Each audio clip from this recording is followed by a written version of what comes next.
So speaking about living versus existing, we mentioned that nothing that happens to you can be bad, but what you choose to do can be bad.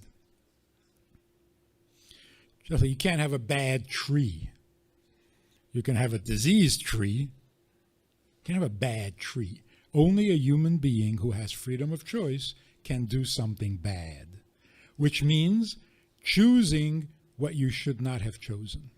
Because bad means something that should not have happened. But here's where it becomes complicated. Nothing that ever happens to me is bad because everything happens for a reason. But what if you decide to hurt me? You have freedom of choice. You can do what you shouldn't have chosen to do. And what you chose to do is to hurt me. Now I got hurt. It shouldn't have happened. Because you shouldn't have chosen that.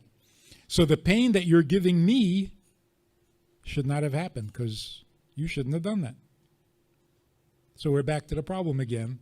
Things can happen to me that shouldn't happen because of other people. So what we've come to the conclusion so far is, if something happens to you, you're God's victim, and God always has a reason. But when you are someone else's victim, when you're victimized by another human being, oh, that shouldn't happen. That's bad. Well, it turns out no human being can victimize you. Can't. Because freedom of choice that the person has ends when they've made their choice. Beyond that, he has no control.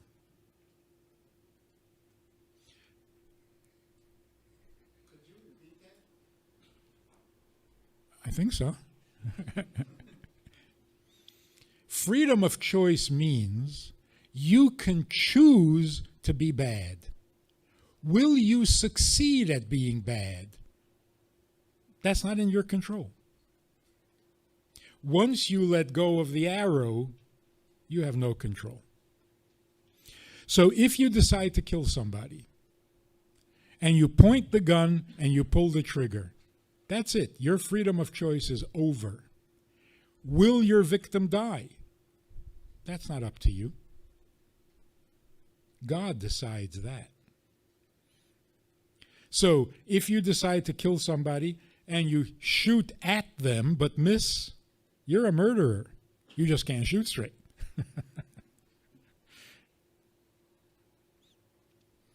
Because all you can do to be a murderer is to choose to do it. After that, it's not in your control.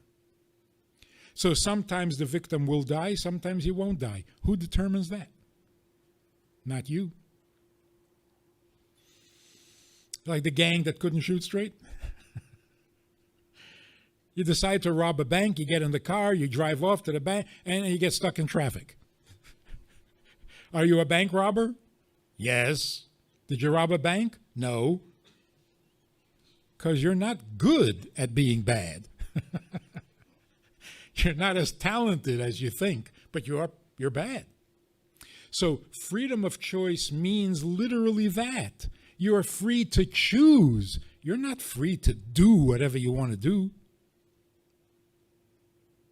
I mean, if every time somebody wanted to kill someone, he succeeded, we wouldn't exist anymore. We'd all be dead. Hitler tried to kill all the Jews. We can't get over the fact that he killed 6 million. But that's not what he set out to do. So why didn't he succeed? Because you don't get to decide how successful you are. You only choose what you want. You have freedom to make a choice. You don't have the freedom to kill anybody you want to kill. Which means you are never the victim of someone else's choice. I wanted to insult this guy. He was annoying. I was speaking, and I wanted to put him in his place and really insult him, and I said something really insulting. He didn't get it. Went right over his head, and he wasn't insulted. So, did I have my freedom of choice? Yeah, and I chose to hurt this guy's feelings. Didn't happen. Why? Because it wasn't meant to happen. So does that interfere with my freedom of choice? No. I chose and I acted on my choice. The guy was too stupid to get the insult.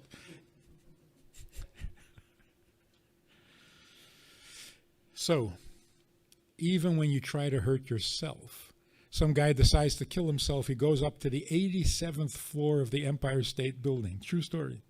And he jumps out the window. Pretty good, no? I mean, if you want to kill yourself, that's almost guaranteed. But the wind up there is very strong.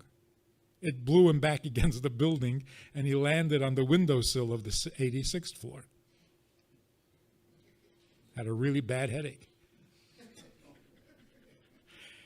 So you see, he had freedom of choice.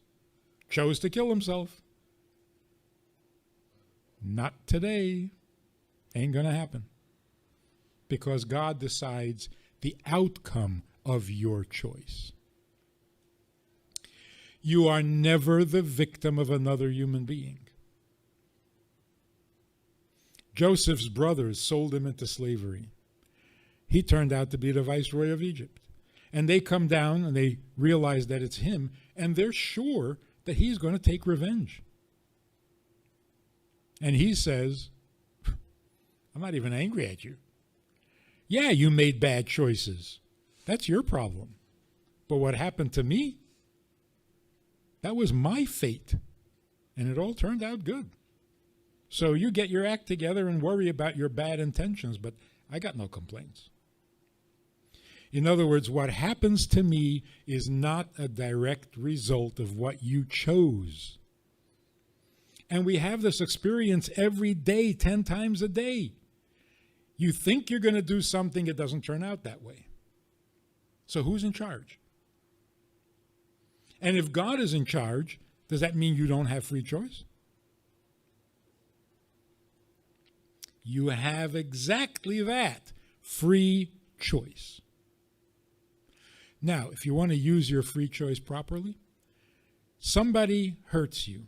Your wife, your child, your parents, your friends, they did something terrible that they should not have done. Now you think that that's why you're sitting here? Nope. There are people who did worse things than you, and they're not sitting here. There are people who have worse friends than you and worse family than you, and they're not sitting here. So did the family member or the friend who tried to hurt you, who meant to hurt you, did they succeed? They only succeeded in making bad choices. What happened to you is between you and God, not a victim of a human being. So now you have a choice. You can either act like a victim, and then when people come to visit you, you're expecting them to apologize to you. You're expecting them to bolster your feelings and your self-esteem. You're acting like a victim. You're needy. Don't do that. If your children come to visit you, act like a father. Talk like a father. Give the child what they need to hear from you. You're the father, not the victim. And even though you're locked up in here and they're out there, so what? You're still a father. When they come here, teach them something. Show them how to be a decent human being. Don't quit. And don't act like a victim. So here again, the choice between being needed and being needy. Don't ever be needy with your children. Don't ever be needy with your wife. Don't ever be needy at all.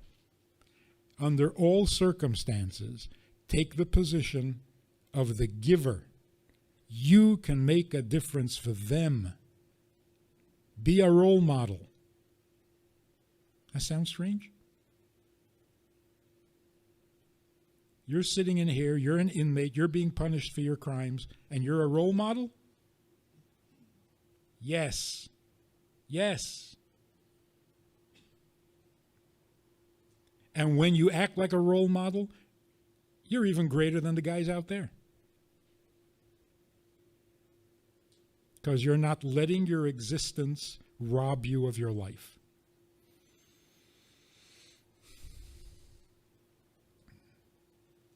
I have a friend who was inside for 8 years. He never stopped teaching. He would write letters to his children, telling them right from wrong, encouraging them to be good, to be strong, do the right thing, be moral, be nice. He never stopped fathering, because you can father from the inside just as well as you can father from the outside. Unless you think fathering means taking your kid to a ball game. That's not fathering. You can go to a ball game with anybody. So, here's again, the freedom of choice means you can respond to the other person's freedom of choice with freedom. You don't have to be their victim. You can be their teacher. So somebody comes to you who did you wrong, who hurt you, and they feel like they did this to you, and they apologize. I'm so sorry for sending you to jail. Say, excuse me, you're not God. You didn't send me to jail. Get off your high horse. You're just a guy who makes bad choices. That doesn't make you God. That should be your attitude. Like Joseph said to his brothers, you think you sent me to Egypt? What do you think, you're God? No, you're just jealous, petty people who made bad choices. That doesn't put you in a position of authority. So don't be a victim. Be a teacher. Be a role model. Nothing stopping you. Just, nobody ever thinks that way.